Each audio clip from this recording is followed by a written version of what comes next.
Step into Value Zone. Value Zone. Hypermart. Patancheru. రాత్రి మిగిలిపోయిన అన్నాన్ని మీరేం చేస్తున్నారు?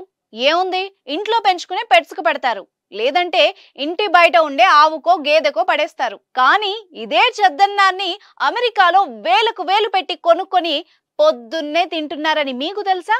ఇది నమ్మలేని నిజం. మనం వద్దు అని పడేస్తున్న చెద్దన్నాన్ని వాళ్ళు ముద్దుగా తింటున్నారు. మనం పాచన్నం అని వెక్కిరిస్తుంటే వాళ్ళు అదే పరమాన్నం అని తినేస్తున్నారు.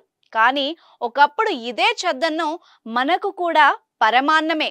మన పూర్వీకులు, మనకంటే ముందు తరం వాళ్ళు పూర్తి ఆరోగ్యంగా ఉన్నారంటే ఆ రహస్యం వెనక ఈ చెద్దన్నం కూడా ఉందని చెప్పాలి. రాత్రి మిగిలిన అన్నంలో పొద్దున్నే మజ్జిగ కలుపుకొని ఓ ఉల్లిపాయ 2 పచ్చిమిరపకాయలు నంచుకొని తింటే యమ టేస్టీగా ఉంటుంది.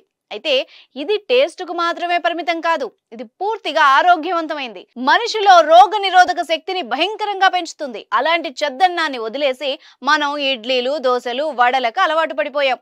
నిన్నటి రైస్ చీ డర్టీ అని చీకొడుతున్నాం. కానీ మనం మర్చిపోయిన ఈ చెద్దన్నం విలువను అమెరికా వాడు గుర్తించాడు. కరోనాతో అమెరికా అతలాకుతలమైంది. కరోనా బాధితులకు రోగ నిరోధక శక్తి బోలెడంత అవసరమైంది. అప్పుడు వాళ్లకు కనిపించిన ఆప్షన్ మనం వదిలేసిన చెద్దన్నం.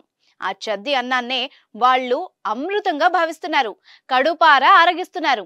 అమెరికాలో ఆన్లైన్ ఫుడ్ డెలివరీ యాప్స్ లో ఈ చెద్దన్నానికి యమ గిరాకీ ఉందని తెలుస్తోంది. ఎక్కువ మంది ఈ చెద్దన్నాన్ని ఆర్డర్ చేసి పొద్దున్నే టిఫిన్ కింద తినేస్తున్నారు. దీని రేటు కూడా వేడన్నం కంటే ఎక్కువ ఉంటుందంటే ఆశ్చర్యపోవాల్సిన అవసరం లేదు.